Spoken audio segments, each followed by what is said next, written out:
Hey guys, welcome back to Total Tactics FPL. It's Fran here, and I'm back with the Game Week 9 cheat sheet. So starting with the midfielders, I feel like the issue here is because the midfielders have become a little bit more interesting since we are now dropping one of our defenders, likely moving from a back 5 or a back 4 into a back 3 again, or some people might have already reassumed Trent on a Game Week 9 wildcard. There still is potentially a space for another midfielder because a lot of people have been interested in adapting some of these players from weaker teams who now have easier fixture runs. Madison is a prime example of that, and someone who already delivered in the game versus Tottenham and is about to start on a beautiful run. Looking at the budget midfielders, though, I do think Pereira is someone who deserves to be dropped. And the reason isn't because he's no longer nailed. It's something different. I think Bailey at least still has a high ceiling with this Aston Villa team, even though they're very defensive. And even though his minutes are actually limited, sometimes it could be a 20-minute, 30-minute cameo. It could also be a 60-minute cameo or something like an 80-minute cameo in the City game. I do think it's very variable, but I still think the ceiling is there. What I don't like about Pereira, however, is that his ceiling has been taken away. And potentially that's also because we were blessed with such great budget options at the start of the season, and we're overlooking how much value we should really get from a 4.5 midfielder. But I do think Willian joining this Fulham team actually does completely take away from what Pereira offers. It does take away some of the corners from him, and even free kick opportunities. It probably also reduces part of that from Andreas, and I feel like for that reason his ceiling has dropped. And even when we're watching him play in the field, he is much more of an assistive and creative asset. And the reason why he's interesting is because the ceiling includes things like bonus points, which set piece takers usually provide and contribute towards. If he's off these set pieces, he no longer has that ceiling. Whereas Bailey, for me, is still super interesting and viable in open play and has great fixtures such as Leeds and such as Nottingham Forest. With Pereira, even though the fixtures might be good, such as Game Week 11 and 12, I just don't see the true value in him, I guess, going forwards as I did in the start of the season. At 5.0, 5.9, Gordon Gray still for me are good options, and the reason simply is because there's no interesting options at this price point. This price point's interesting because it does marry up with another player in the forward position, which is Dominic Solanke. So you can either think about going for both Solanke and Gordon Gray, and that should hopefully allow you to go for a premium defense if that's something you'd like to choose, or hopefully some more premium midfielders and forwards to also pair up with. But Gordon and Gray occupy an interesting territory because they are the most interesting assets from this Everton team. One of the issues, of course, is that they are a very low scoring team, and you are banking on, let's say, Gordon or Gray being the primary goal scorer. And whether you're able to choose correctly between Gordon and Gray is another problem. Gordon was someone who played reduced minutes in the previous match versus West Ham, but I think for the time being, he's shown to be the statistically more interesting player. He's had more shots on target compared to Gray, but we do know Gray is also on set pieces, so that's kind of the 50-50 element there with Gordon and Gray. I would only consider them really as the 12th man in your team, definitely not a consistent starter. As far as Souček, he still stays there in this sort of territory. I think because West Ham's such a good run of games, he's still interesting, and I think he's just better than someone like a Paqueta, who is a little bit too expensive. I think if you want someone, it's a 12th man, and maybe Souček can be relied on in some easier fixtures, which is exactly what he's going to do in a good fixture run heading towards the World Cup. Willian is someone who's a new option, but he's only going to stay in tier 3, and that's because he kind of takes away from what Pereira does. We saw the double assist game exactly like Bukayo Saka had provided versus Arsenal. On paper, right, if you're watching, let's say, the Arsenal game, you would have said Jesus had a fantastic game, and you probably don't even remember Saka's contributions, but at the end of it, just like Willian, they both managed to bag 2 assists, and that's simply the value of sometimes being the set piece creator on a team. And Saka was lucky in a sense because Odegaard was out for that game too, and also Vieira had a right foot for him to pass along to in that game. But in Williams' case, you have a similar situation where he could be a more assistive and creative piece, and he takes away from Pereira's, I think, interest as an asset. And Gibbs White is still an asset that I really wouldn't consider because he still plays for a very, very weak Nottingham Forest team. Yes, they have some good games at home. They have a generally good run. But can I trust him to play 90 minutes? Can I trust this Nottingham Forest team to actually play around him? Not really. I don't think he's been necessarily the main man so far. Yes, he's clearly an interesting prospect, but not for FPL, in my opinion. 6.0 to 6.9. Martinelli still stays at the top, and that's despite the game week 12 blank. I still really think he is one of the top 3 midfield assets in the game. That hasn't changed. Zaha, for me, has temporarily usurped him as an asset, but Martinelli is still top 3 for me, and that's simply just because he's at such a good price point, and you would still back him and probably hold him so that you can play him exactly in that Leeds game somewhere in the near future. So I do feel like maybe dropping him off your wild card is something to do at your own peril. I think some people will probably take game week 12 and accept a lower ceiling game week just so that they can actually ride out their bench with 2 City and 1 Arsenal player, and that 1 Arsenal player is going to be Martinelli. St. Maximin dropped simply because it seems like he's had an injury setback, and an asterisk should be added here, of course, too, because it might seem like he might not be able to even play the first game coming back because of that setback. Paqueta is also someone who drops. I feel like, yes, we've seen Paqueta play wonderful in Liga, and also specifically for the Brazilian national team, where he's been very involved, and he clearly has a role to play. But in this West Ham team, I just really feel like he hasn't found his footing. There isn't necessarily a position on the pitch that I think really suits well with how West Ham play. I think they prefer the 4-2-3-1 formation usually, but Lanzini and Bowen are more winger midfielder archetypes, whereas Paqueta is clearly a little bit more of a box-to-box option and more of a 10, and I don't think this West Ham team necessarily incorporates it so well with someone who likes to occupy and maintain central positions in the team. I don't think they just utilize him well enough, and he hasn't been integrated yet. Potentially, he could be a slow burn where eventually he finds his place in the team and the team accommodates to his positions on the pitch and he'll be more interesting. But for now, still no interest. That's simply also because West Ham are such a low scoring team in terms of creativity. I just can't see the value there, especially since we had some recent eye tests with the European games and also Aston Villa and Everton, who are both very defensive opponents, but still it shows the inability, I suppose, of West Ham to create chances for now. Rashford is still going to be in the third tier. The fixtures really are just too bad. I mean, there's white fixtures, there's red fixtures here, probably just an avoid when you look at other people in this price point. And arguably it is worth pushing up the amount of money you're putting into midfielders by going into someone like a Zaha in the next price tier. Odegaard is someone who falls because of the injury setback, but also just because we want to reduce as many Arsenal assets as we have heading towards Game Week 12. And we probably, as I said, want to go for double City and 1 Arsenal. So therefore, Martinelli is probably the one who stays in our teams. Zaha is someone who stays at the top. No changes here in the 7.0 to 7.9 price bracket. I just feel like it still marries up to my expectations of how good the assets are. With Bernardo, you're dealing with other players like Foden, who are probably more consistent goal threats. And simply put, you want to only really run with 2 to 3 City assets for the next few weeks. Probably try to reduce it to 2 or 1 even when we hit Game Week 12, and therefore Bernardo probably shouldn't be anything more than a tier 3 asset. In part 2, the midfielders, the only change here is going to be towards Bowen and Kulusevski in terms of the 8.0 players, and that's simply because Foden, Saka, and Maddison are still the absolute best options to go for at this price point. As I said, you only really want to go for one of Foden or Saka, and that's something I deliberated upon on my wildcard. I had a 50-50 between Foden and Saka. I'm very happy that both of them did deliver, so whoever we really went for in Game Week 8, I'm sure you actually had good rewards. And heading towards Game Week 9, even though I would say the United fixture is a little bit easier on paper for City, I wouldn't say necessarily that Foden's going to be the most interesting asset in that game. I think Saka has great opportunities as well in that Tottenham game, simply because I saw also a lot of weaknesses in the defending of Tottenham versus Leicester. There were a lot of attacks, especially sprung on that right-hand side, which Maddison actually occupied at various points in the game. We saw him have a great one-on-one opportunity there. I'm hoping that Saka has similar dividends too in that fixture, but of course there was a little bit of a change up too, because Perisic was playing right wing back, playing very poor defensively as well in the first half and on the ball, and there were minutes of course where Sessegnon had been playing both right back and left back, so I'm sure a lot of the fullbacks at Spurs in that specific game weren't necessarily playing towards their best level because they weren't used to the positions that they were occupying on the pitch, and because they had to change wings and flanks as well at times, that made it a little bit tougher as well to adapt and adjust into the game. However, as I said, Maddison looked like a supreme asset, so that's why he stays. He just has a great fixture run, no Game Week 12 blank, and still seems like one of the better options in the game. Bowen, unfortunately, is going to be that faller. And as we mentioned when we were watching the European game, or at least I don't know if you've been following me on Twitter, but I was really down on West Ham assets. I was specifically not going for Emerson because of that Game Week 12 game where you need someone to actually cover your team, especially if you're going to be loaded with a City and Arsenal bench. And West Ham really isn't going to cut it for me in a game where they're playing Liverpool at Anfield. Bowen, for me, I also did explain that the Everton and Wolves fixtures are probably actually the worst fixtures when you compare this kind of 4-game week run starting from Game Week 8. The Fulham and Southampton games are actually better opportunities, in my opinion, to actually own Bowen. And you might still actually want someone like Saka or Foden during this entire run, just simply because they are more consistent assets playing for teams that are building much more better opportunities.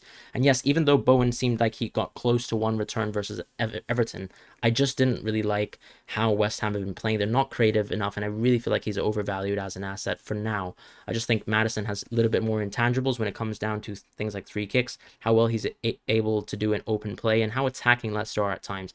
Because even though Leicester have been a terribly defensive team, or a terrible team on defense rather, we've still seen that Leicester at least tries to attack and at least tries to create goals, whereas this West Ham team is both, I think, very passive when it comes to creating attacks and also very defensive when it comes down to their overall game style. So that doesn't really seem to fit the bill unless Bowen is the sole goal scorer in a game for him to do well as an FPL asset, even though he has good runs or good fixtures on paper. He still is an interesting asset. I'd probably still consider going for him if you really wanted to go into a 5 midfield setup, but for now, probably still worse than Maddison and worse than Zaha. Luis Diaz is someone who still is in that second price bracket. I really think he's going to be a differential that a lot of people can already start to go for. I thought that over the course of this year, we've seen that Luis Diaz has really deserved to start consistent games, and Klopp actually has shown that sort of faith in him by starting him in practically every game possible. So if you'd like to go a little bit ahead of the curve, maybe you want to avoid Salah this week, I suppose you could go actually into Luis Diaz instead and maybe bank on him because he has been, in effect, matching Salah quite closely as an asset too. Kulishevsky is someone who unfortunately falls. I really feel like because Son had such a great game on the back end of that, and because Richarlison has been still slightly better than him in terms of overall performances week in, week out, his minutes are going to be limited whether he starts or whether he continues to stay on the bench for most games, and therefore he has to remain as a third-tier asset. Mount is someone who is, I suppose, going to be a slow burn once again because we're hoping that this Potter team will continue to get better and that Mount becomes one of the more talismanic options for this Chelsea team, but so far we've only seen really Sterling play well this season, and that was even evident in the Salzburg game too, with his attacking roles, with his contributions too, and how many good positions that Sterling occupied in that game, even though he was technically playing the Trossard left wing back role. And that's exactly why Sterling also sits as one of the top options alongside De Bruyne in the premium list. What's interesting about Salah is that I have put him in the second tier, but arguably on game week 9, if you wanted to go for one transfer, you could really go on a wildcard towards Salah. If you had to make that one free transfer and you weren't on a wild card, I would feel a little bit hesitant from moving from, let's say, Sterling or De Bruyne into a Salah. I know he does possess a captaincy option this week that's a little bit more enticing on paper when we look at fixtures compared to Haaland, but I still think unless you're prepared to go for a Salah captaincy, it's probably not worth that one free transfer to move into Salah, especially since you're going to be front loaded with that City and Arsenal game, which is going to be super tough. I think these are two of the best defenses the league has to offer. And yes, even though Arsenal did get collapsed in Old Trafford, I think it is a different task right now to play this Arsenal team at home. And yes, you could also make the argument that Arsenal have only been playing easy teams so far, but they've made an absolute meal out of some of the teams that they've faced, and I really wouldn't discredit Arsenal in that way. I think they've been a fantastic team this year. Son has to just immediately rise because of that perfect performance in 20 to 30 minutes versus Leicester. Yes, of course, Leicester are a very open defense. Yes, of course, the game state was different because Leicester were much more open, trying to chase 3-2 deficit, but Son really looked incredible in that game, and I can't fault him. He just seems to be someone who's going to contend with both Salah and De Bruyne and Sterling all season. I think there's going to be many points now in FPL where we're going to be switching between Salah and Son, or Salah and De Bruyne, or even De Bruyne and Sterling, and this is kind of the game state of FPL. You should be capitalizing on the fixtures of the premiums. We finally have the opportunity, especially since Haaland's a perma captain option, to flex who your second premium is. Maybe you're occupying Kane for now for the next 3 weeks, but if you're a midfielder or someone who owns a midfield option, I like the flexibility that FPL has in this current game state, and that's sort of exactly what's happened. Moving on to the forwards of the Game Week 9 cheat sheet, there really aren't too many changes other than me suggesting that Daka could be a differential for the time being.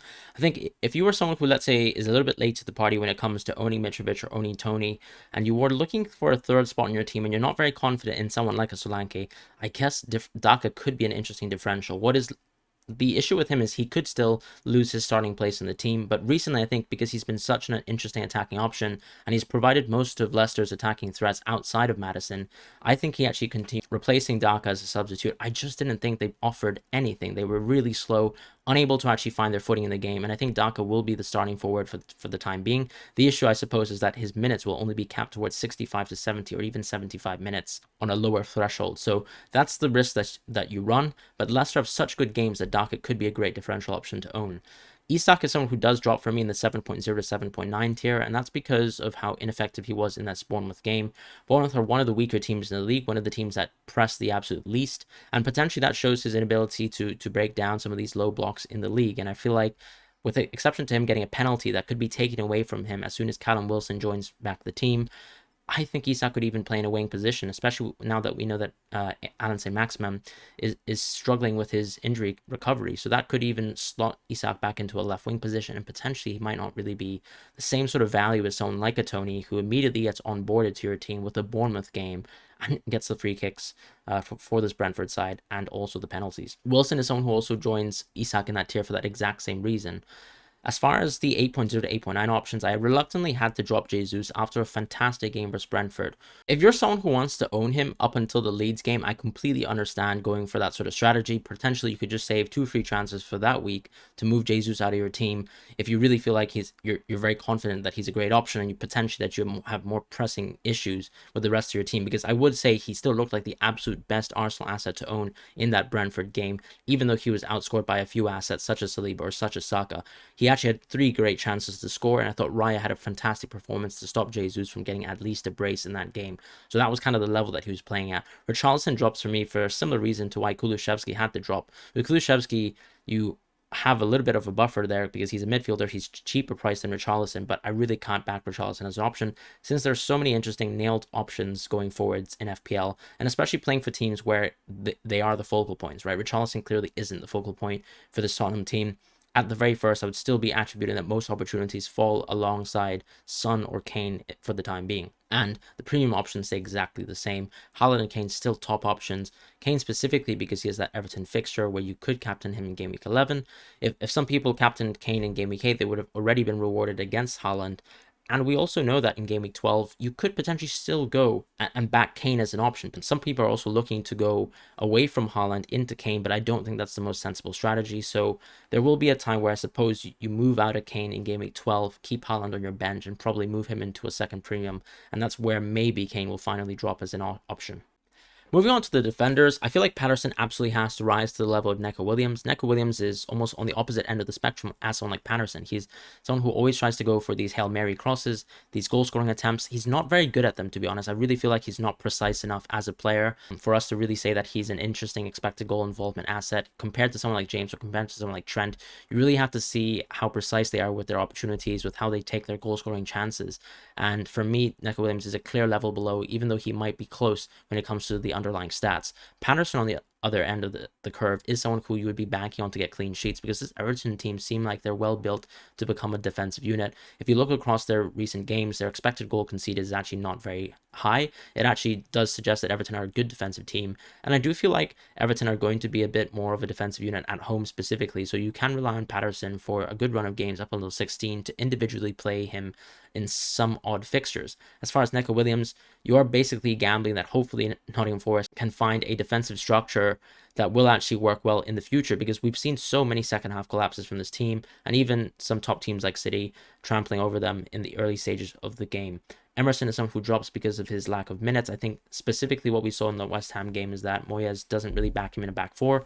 He will be playing in the back 5, but that's going to be far and few between. And I feel like that's the issue with Emerson going forwards. He also has that Game Week 12 game versus Liverpool, which means that he does deserve the drop, especially since he didn't get that start that a lot of people were probably banking on in Game Week 8. As far as Botman and Schär, they have to drop to the level at the 4.2 to 4.9 bracket towards that second tier with Dean, Zuma, Soufal, and James Justin. I rose James Justin towards that level because I just like how he's probably nailed in the structure. I think Brendan Rodgers is going to stay for the time being for Leicester to sit out this easy run of games, and hopefully James Justin is an asset that can provide something. Yes, Leicester have been a terrible defense, but we've also seen that James Justin has been occupying some very offensive positions. You saw him draw that penalty versus Spurs, and I'm sure he will continue to bombard the flanks because he is one of the more adaptable and flexible fullbacks that Brendan Rodgers has to offer, so he will be nailed compared to some of the other players in that team. As far as Botman and Schär, they just have to drop because I think the Newcastle versus Bournemouth performance was something that was a little bit worse than we expected from the defensive point of view. And with Botman as well, you know that his minutes aren't necessarily nailed, and Schär is probably just on the higher end of prices to justify as an asset, since Trippier also exists at a very, very close price. Dean is someone who I would say is close to actually rising. It really depends on how Aston Villa performs in some of the tougher games, such as the Chelsea game. But you could obviously go for Dean and start him in Game Week 9, Game Week 10. These are fixtures where you'd probably be happy to own him. What I would say, though, is Leeds and Nottingham Forest are such attacking teams that I can really see them breaking through Aston Villa. So it also feels like a bit of a double-edged sword to actually back the Aston Villa clean sheet. I don't think that they've shown us that they're one of the better defensive teams yet. They have great defenders on paper, but they still haven't consistently brought in clean sheets so far that I would say they're worth backing as a top option. And then in the second bracket here, or rather the third tier, you have options like Guehi and Johnny and Kilman, who are interesting because they have tough fixtures for the next 2 weeks, but then actually have very, very good fixtures going forwards, and definitely deserve a place in your teams if you have a free transfer, because in game week 12, when you have these City and Arsenal players who are blanking, you're going to be looking at players like Guehi or like Kilman who do have a mirror matchup. Hopefully that becomes a 0-0 game in the future, but banking on one of them is probably going to be the right way to go. I do think Wolves have actually really good defensive stats, whereas Crystal Palace have struggled. Of course, they have had tougher games, but you could argue the same for Wolves, who actually still have, in spite of that, posted really, really good defensive stats. So if I was to pick one or the other, I'd probably go with one of the Wolves assets.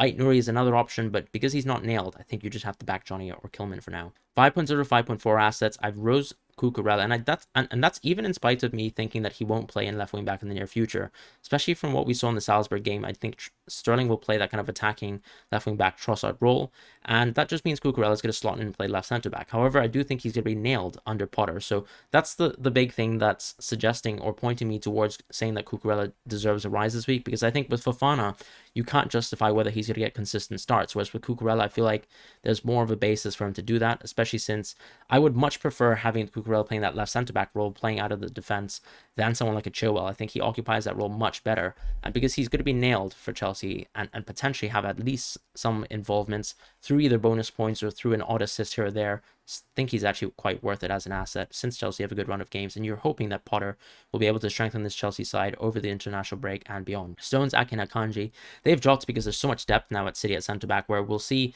especially with the constant rotation with the Champions League, that you're not going to get consistent minutes out of these players, and it really just means that going for Cancelo and then maybe a City midfielder after game week 12 is the way to go, and the way to actually adopt triple City in your team, so therefore they have to fall.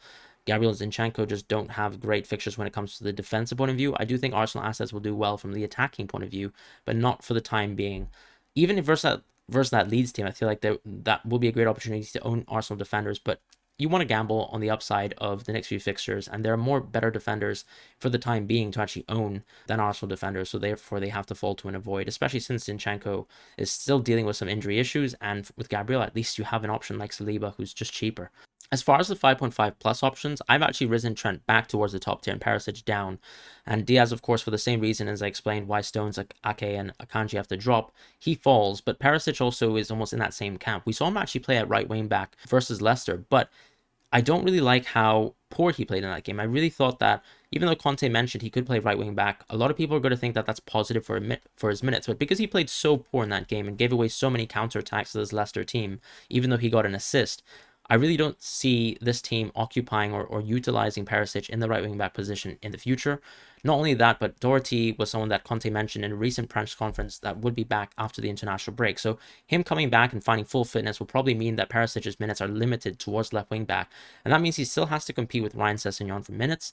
And despite him being such a great assistive player and being so good at set pieces, and Spurs having so many great options to actually head the ball through these set piece opportunities, I just think that Perisic has tough fixtures still. The Arsenal fixture, the United fixture, even the Brighton fixture are opportunities for them to lose their clean sheet, and they haven't really shown us enough so far for us to consider them as a good defensive side. I think that their defensive structure overall have dropped a little bit from what we saw last season, and part of that could be just that Romero hasn't been starting. Romero is such a key difference maker for this team, but because he's not consistently starting games, I would be a little bit worried, and as I said, that threat of Ryan Sessegnon just means that Perisic is probably not worth the gamble when Trippier occupies the same sort of price point in FPL.